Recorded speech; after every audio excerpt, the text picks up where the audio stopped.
नमस्कार, हमारे छत्तीसगढ़ में आपका स्वागत है। मैं हूं आपके साथ भावना त्रिपाठी। रुक करेंगे प्रदेश की तमाम बड़ी खबरों की ओर।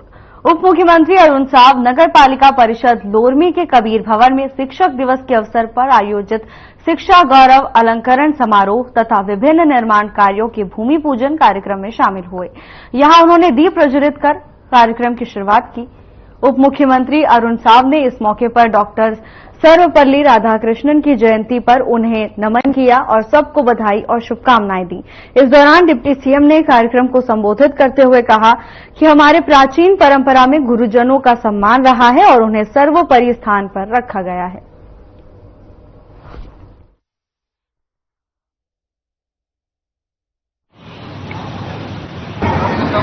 5 सितंबर डॉक्टर सर्वपल्ली राधाकृष्णन जी के जन्म जयंती के अवसर पर शिक्षक दिवस के रूप में मनाने की परंपरा है। आज लोरमी में हमने शिक्षा अलंकरण समारोह का आयोजन किया और इस दौरान सेवानिवृत्त शिक्षक, उत्कृष्ट सफलता हासिल करने वाले शिक्षक, प्राचार्य जनों का, गुरुजनों का सम्मान हम लोगों ने किया है। साथ ही 10वीं 12वीं में जो प्रथम श्रेणी में विद्यार्थी पास हुए हैं उनको भी सम्मानित करने का काम आज किया है। लोरमी क्षेत्र में शिक्षा सुविधाओं में विस्तार हो, शिक्षा का स्तर ऊंचा उठे, इसके लिए लगातार काम किया जा रहा है और आने वाले समय में निश्चित रूप से शिक्षा के क्षेत्र में बहुत अच्छी सफलता लोरमी क्षेत्र के विद्यार्थियों को मिलेगी और अच्छी शिक्षा सुविधा हम लोरमी के विद्यार्थियों को उपलब्ध कराएंगे। गुरुजन भी पूरे समर्पण भाव से काम कर रहे हैं तो निश्चित रूप से इस दिशा में सफलता मिलेगी। 15वें वित्त की राशि से शहर की स्वास्थ्य सुविधाओं के लिए अनेक वाहन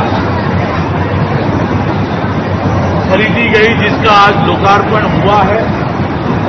साथ ही लगभग 3.5 करोड़ रुपए के नाली और सड़कों के निर्माण का भूमि पूजन हुआ है और कबीर भवन के उन्नयन के लिए 50 लाख रुपए की राशि की स्वीकृति आज की गई है।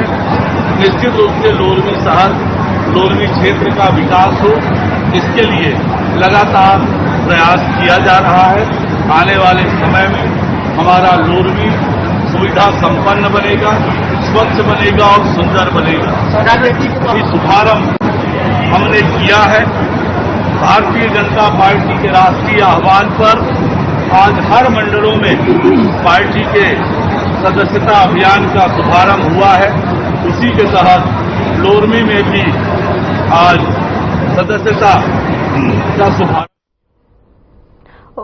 उप मुख्यमंत्री विजय शर्मा ने बिलासपुर पुलिस महानिरीक्षक कार्यालय में संभाग के अंतर्गत पुलिस महानिरीक्षक सहित रेंज अंतर्गत बिलासपुर, कोरबा, रायगढ़, जांजगीर चांपा और सारंगढ़, भिलाईगढ़ जिले के पुलिस अधीक्षकों की बैठक ली, जिसमें जिले में लंबित गंभीर अपराधों की स्थिति, ब्लाइंड मंडर के अनसुलझे मामले, चाकूबाजी, तलवारबाजी और फायरिंग के मामलों की समीक्षा की।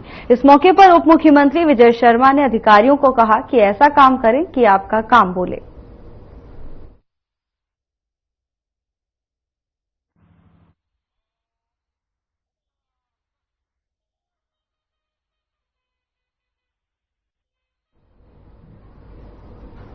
जांजगीर चांपा के कचहरी चौक में छत्तीसगढ़ प्रशिक्षित डीएड और बीएड संघ के पदाधिकारियों ने 1 दिवसीय धरना प्रदर्शन किया। शिक्षक दिवस के दिन आंदोलन में बैठे प्रदर्शनकारियों ने कलेक्टर के माध्यम से मुख्यमंत्री के नाम ज्ञापन सौंपा और विधानसभा चुनाव से पूर्व प्रदेश में 33,000 शिक्षकों की भर्ती करने और डीएड और बीएड सर्टिफिकेट धारियों को प्राथमिकता देने का आश्वासन दिया था। लेकिन सर्किट बने 9 माह करीब हो गया है। और अब तक किसी शिक्षक को भर्ती नहीं करने का आरोप लगाया है। उन्होंने 15 सितंबर तक सरकार द्वारा संघ के मांग पर विचार नहीं होने पर 21 सितंबर से प्रदेश में उग्र आंदोलन के साथ अनशन करने की चेतावनी दी है।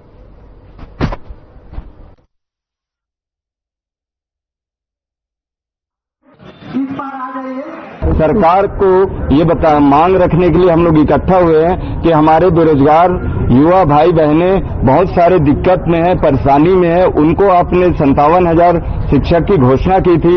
माननीय बृजमोहन अग्रवाल जी द्वारा तत्कालिक शिक्षा मंत्री होते हुए एक विधानसभा जो हमारे नेताओं के लिए या एक राज्य के मंदिर के समान होता है, वहां पे उसने शिक्षक पद की घोषणा की है और उसको वो उसने पूरा नहीं किया। हमारे सभी युवा भाई बहनों के तरफ से मैं सरकार को, ओपी चौधरी जी को बार बार ये निवेदन करना चाहता हूं कि हम लोगों को वो कोई भी चीज ऐसे करने पे विवश न करे। हम अधिकार मांगने आए हैं, हम लोग मौका चाह रहे हैं कि हमें जो है टेस्ट करने का मौका दे, हमें एग्जाम लिखने का मौका दे। हम उससे भीख नहीं मांग रहे हैं, हम मांग रहे हैं कि हमें मौका दीजिए, हम लायक हैं तो हम नौकरी लेंगे। और मैं जानता हूं कि हम सब लोगों ने कड़ी मेहनत की है।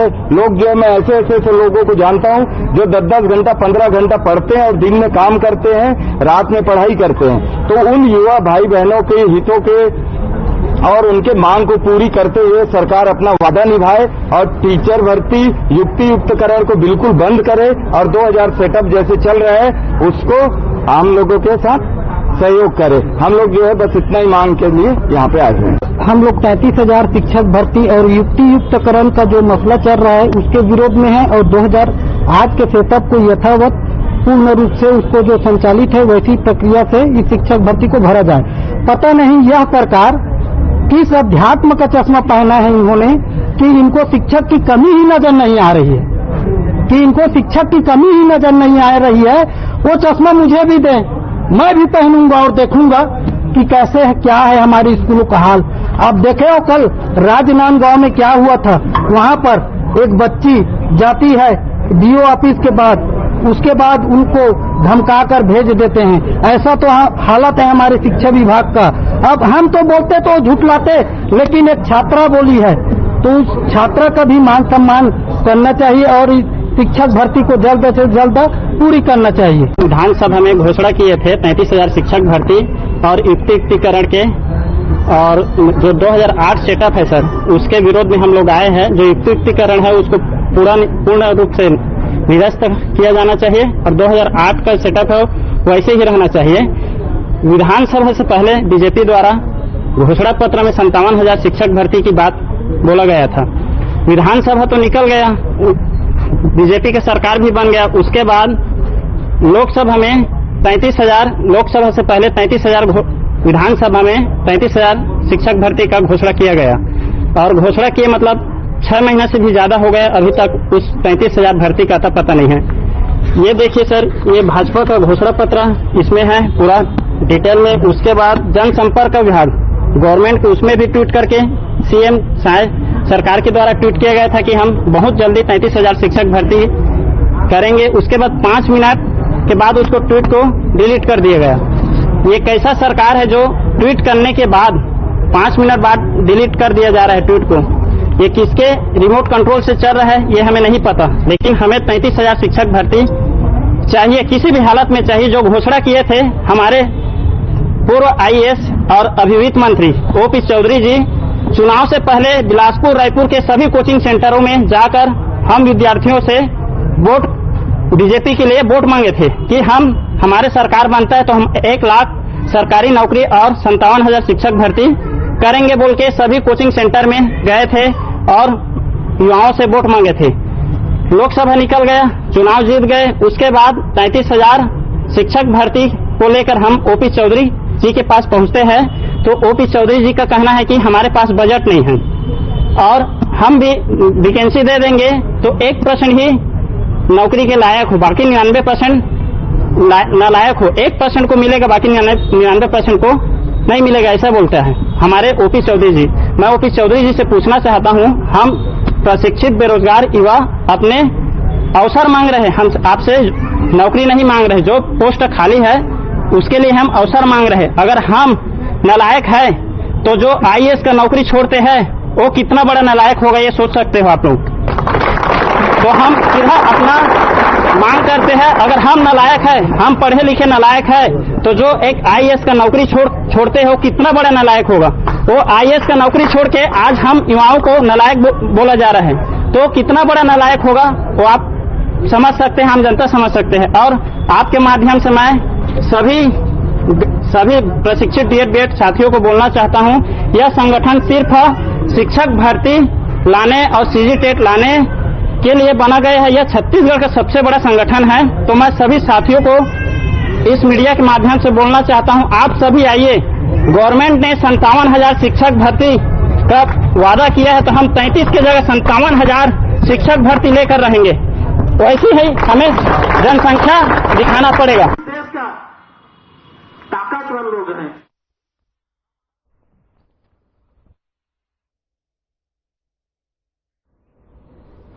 खबर बेमेतरा से है, जहां जिले में छोटे भूखंडों की बिक्री नकल को लेकर कुछ समय पहले एसडीएम बेमेतरा ने आदेश पारित करते हुए रोक लगा दी थी। बता दें कि बीजेपी नेता रोहित साहू, राजेश दीवान ने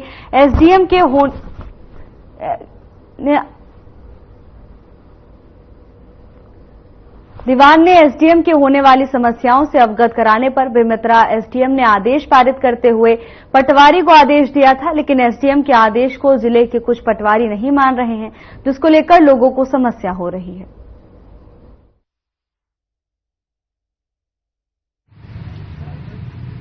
माननीय एसडीएम महोदय द्वारा भी रोक को हटाई गई है, लेकिन उस रोक के हटाए हुए आदेश को पारित को पटवारीगण मानने से इनकार कर रहे हैं। जनता त्राही मान मचा रही है। यहाँ पर जमीन बेचने वाले बेच नहीं पा रहे हैं। आदमी ये सोचने में मजबूर है कि एसडीएम बड़ा है कि पटवारी बड़ा है। वो आदेश का परिपालन क्यों नहीं कर रहे हैं? जब से आदेश निकला है कोई भी पटवारी अपने हल्का में नहीं जा रहा है। कोई किसान का फोन नहीं उठा रहा है। ये खेल क्या है हमको भी समझ में नहीं आ रहा है। जी, आगे कहाँ शिकायत किए थे? किन पटवारियों को लेकर के शिकायत हुई थी? पटवारियों का, सभी पटवारियों का शिकायत हम लोग किए थे। कोई एक पटवारी का विशेष नहीं है, सभी पटवारी इसमें दोषी हैं।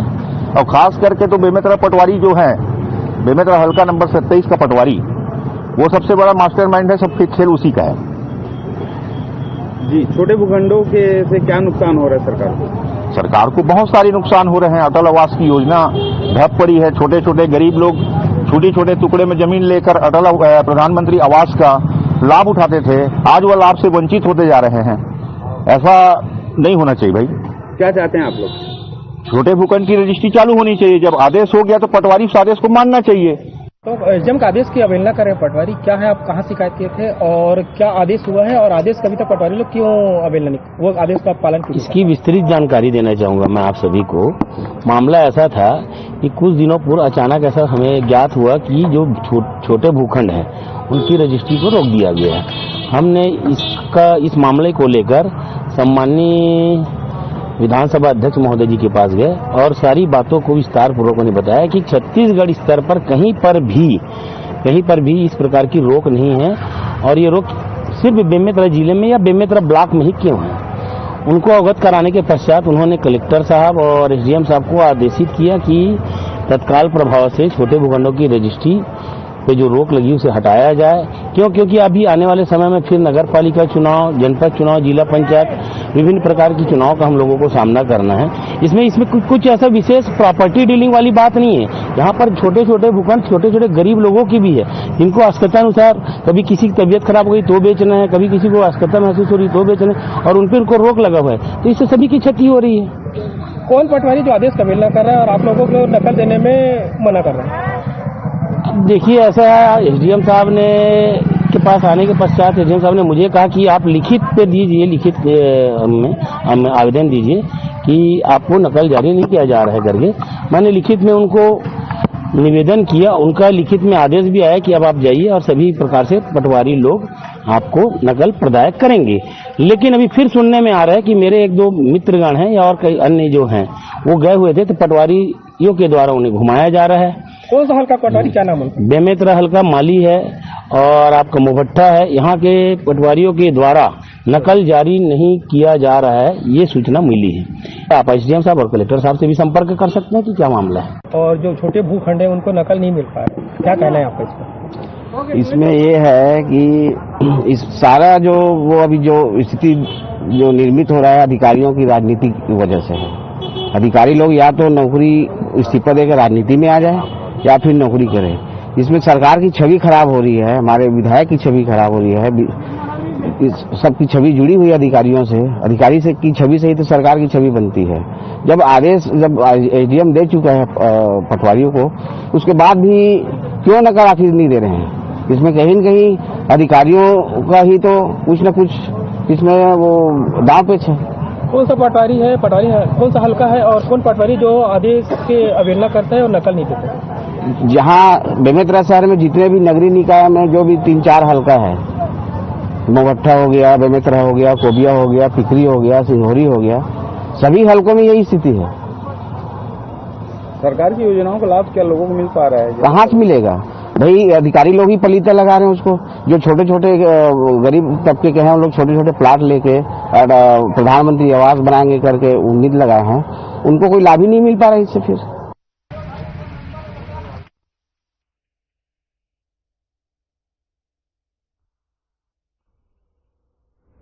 खबर दुर्ग से है, जहां नगर पुलिस अधीक्षक चिराग जैन के नेतृत्व में पद्मनाभपुर थाना की टीम ने देर रात चलने वाली बसों की सघन जांच की। इस दौरान पूरा बस स्टैंड छावनी में तब्दील हो गया था। अचानक पहुंचे टीम ने बसों की जांच पड़ताल शुरू कर दी। जांच में लगी पुलिस टीम को बड़ी मात्रा में अवैध गांजा और बिना बिल का चांदी मिला, जिसके बाद गांजे के साथ एक आरोपी को गिरफ्तार किया गया, तो वहीं जब्त चांदी के साथ पकड़े गए व्यक्ति से पूछताछ जारी है। बस में गांजा मिलने के कारण पूरे बस की चेकिंग की गई। इसके साथ ही 2 अलग अलग बसों से ये अवैध सामग्रियां मिली हैं। फिलहाल पुलिस की पूछताछ जारी है। आज वरिष्ठ अधिकारियों के दिशा निर्देश पे बस स्टैंड पे सूचना पर रेड कार्रवाई की गई थी। बसों की चेकिंग की, आकस्मिक चेकिंग भी की गई और रेड कार्रवाई भी की गई, जिसमें एक व्यक्ति की तलाशी पर से मादक पदार्थ प्राप्त हुए, जिसमें से कार्रवाई की जा रही है। सर, दूसरे का कुछ सूचना मिला है? हाँ, एक व्यक्ति से चांदी बरामद हुई है। उससे अभी दस्तावेजों की भी जांच की जा रही है, चांदी कहाँ से लेके आया है, और उसके बाद अग्रिम कार्रवाई की जाएगी।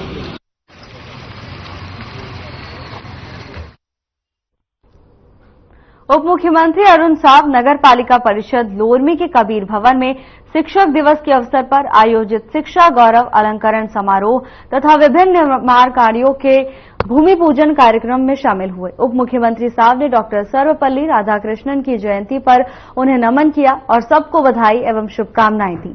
इस दौरान डिप्टी सीएम ने कार्यक्रम को संबोधित करते हुए कहा कि हमारे प्राचीन परंपरा में गुरुजनों का सम्मान रहा है और उन्हें सर्वोपरि स्थान पर रखा गया है।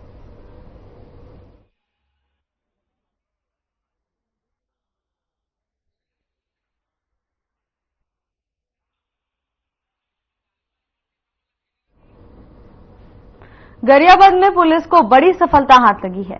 पुलिस देवभोग में चोरी की गई एक बाइक की तलाश में निकली थी, लेकिन 18 घंटे की कड़ी कार्रवाई में ओडिशा के 2 चोरों से 20 बाइक निकाल ले आई। ओडिशा नुआपड़ा जिले के सिन्नापाली थाना क्षेत्र में रहने वाले दोनों शातिर चोरों को गिरफ्तार कर जेल भेजा जा रहा है। बरामद बाइक दुर्ग, महासमुंद, धमतरी जिले के हैं। चोरों ने सभी के नंबर प्लेट निकाल उसकी जगह फर्जी नंबर लगाकर कम दाम पर बेची थी। कई बाइक के पुर्जे भी निकाल उससे पार्ट में बेचने की तैयारी कर रहे थे। एडिशनल एसपी जितेंद्र चंद्राकर ने प्रेस कॉन्फ्रेंस कर पूरे मामले की जानकारी साझा की।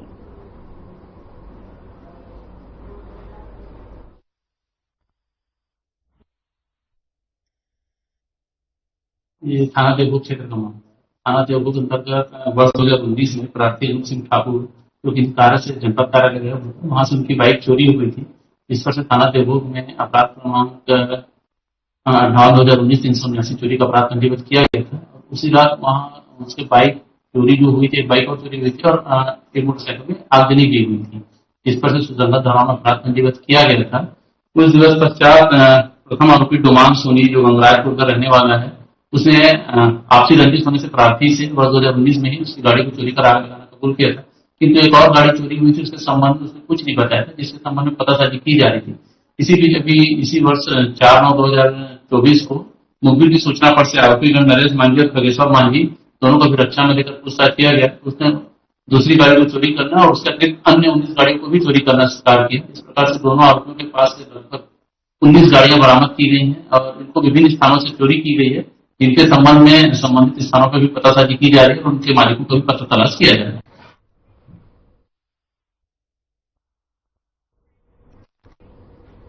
रायपुर विधानसभा अध्यक्ष से मिलने पहुंचे बीएड के सहायक शिक्षक अपनी नौकरी को बचाने के लिए मंत्री और विधायकों के दरवाजे खटखटाते दिख रहे हैं। रायपुर में विधानसभा अध्यक्ष डॉक्टर रमन सिंह से मिलने बीएड के टीचर्स पहुंचे। बीएड के सहायक शिक्षक दर दर भटकते नजर आ रहे हैं। देखिए हमारी एक खास रिपोर्ट।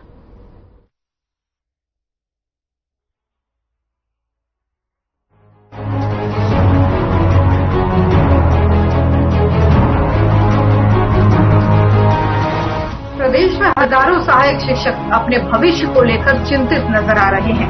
ये सभी बीएड सहायक शिक्षक हैं।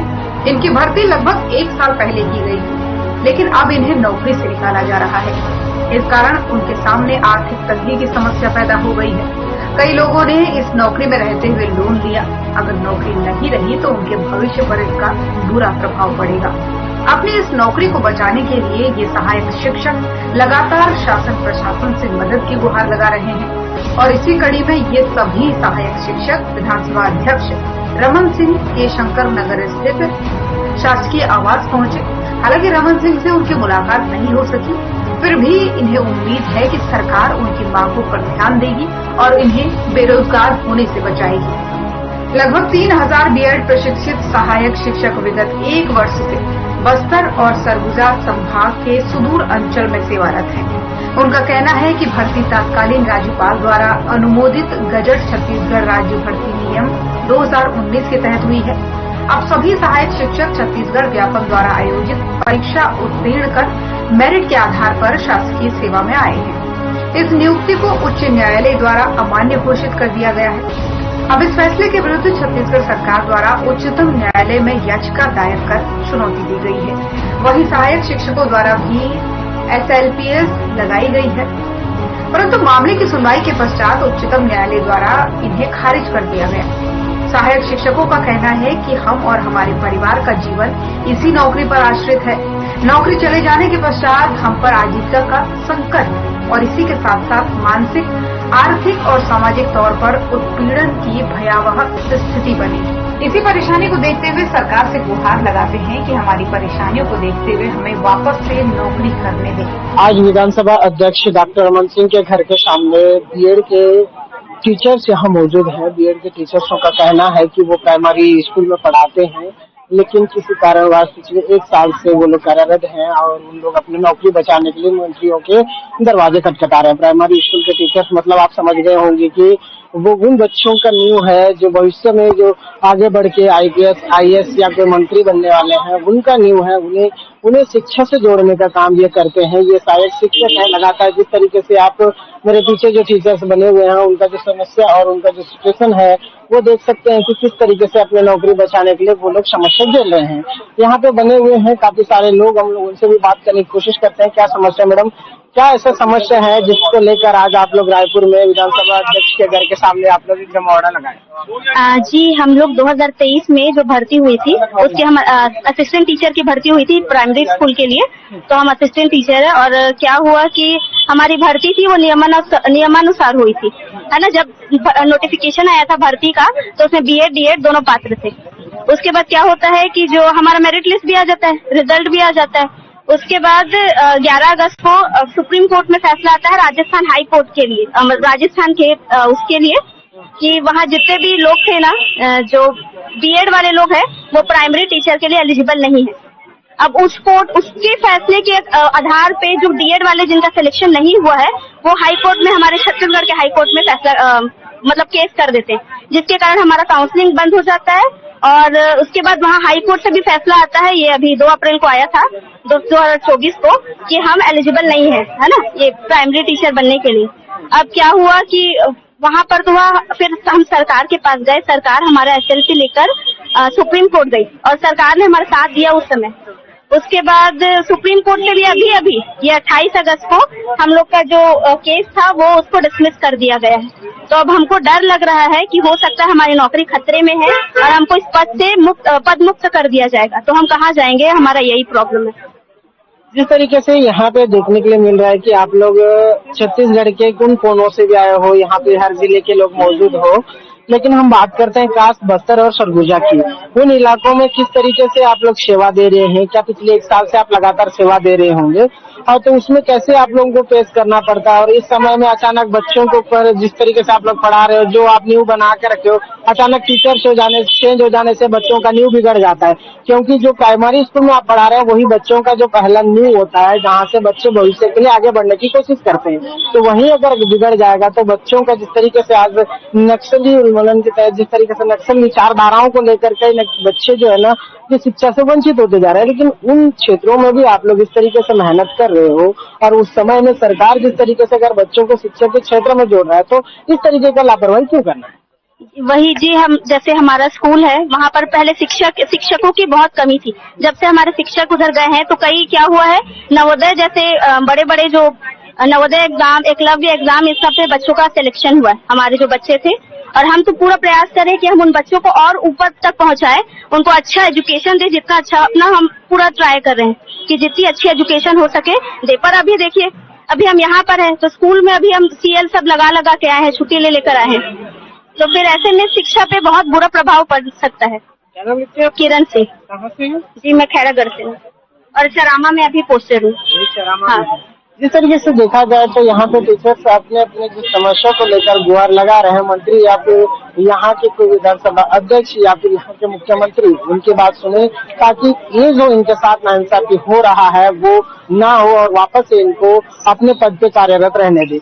ये क्या नाम लिखते हैं आपका? शुभम चंद्राकर। जिस तरीके से ये समस्या आप लोगों के साथ पेश होना पड़ रहा है कि जहाँ बच्चों को पढ़ाना चाहिए उस समय को वहाँ छोड़कर आप लोग यहाँ आके मंत्रियों का दरवाजा खटखटा रहे हैं, ऐसा क्या समस्या आना पड़ेगा? फिलहाल के लिए बस इतना ही। जल्द हाजिर होंगे नई अपडेट्स के साथ। नमस्कार।